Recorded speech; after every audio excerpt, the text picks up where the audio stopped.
Kemi Badenoch has come again said that the federal government schools, especially the one in Sagamu, is like a prison. This is not the first time this lady is throwing a shade on Nigerian system. But let's take a look and dive into this video. Look at the federal government schools in Nigeria. Are they like prison? Do they cut grasses there? Are they 20 people in a room? These are the assertions she made on that video. I will leave you to listen to the video. Then I will come back and talk. Kemi Badenoch. I went to a secondary school. It was called a federal government girls' school in a place called Sagamu. And that was like being in prison. When I tell the stories about using a machete and having, because there are no lawnmowers, that's the place that I'm talking about, having to fetch buckets of water. And that was the first time that I was away from home, away from my family. And I wasn't just looking This is a boarding school? Yes, it's a federal boarding school. And it was very... You shared a dormitory with other girls? We're about 150, I think. 20 to 30 in a room, and there were, 6 rooms. And so the machete is for cutting the grass? Yes, cutting the grass. Explain why were you cutting the grass? Well, because, who else is going to cut the grass? It's just, it's the grass grows, you have machetes to cut it. Exactly. They're not, this is a federal school where this is the old grammar school system sort of fading out. And everyone who passed an exam and got a certain score got to go to a federal school. And this was more socialism. So they sprinkled people around. They didn't want one school getting all the best results. They would mix people about. So you could end up getting sent thousands of miles away to a boarding school, at the extreme end of the country.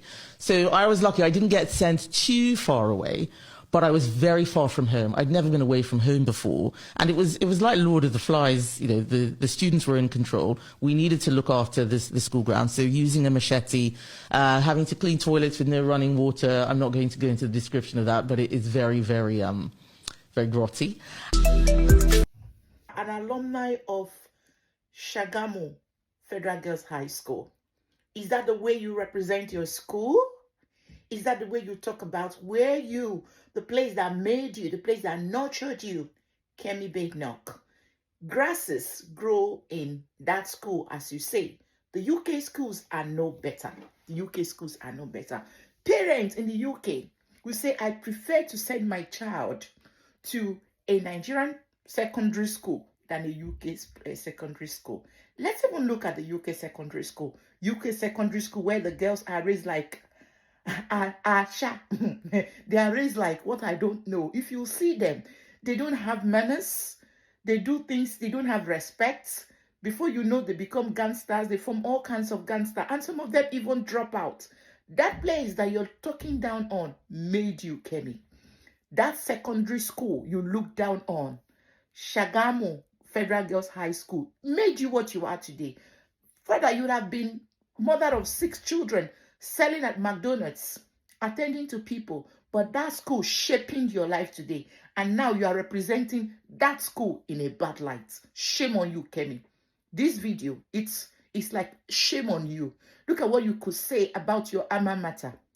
The place that molded you. Nigerian believe in discipline. Nigerian believes in, we can be a bad country, but you cannot take training up a child well from us. And that's why parents in the UK will leave the UK and send their children back to Nigeria just to get morals. Now, they've given you the morals. You have grown. You have become big.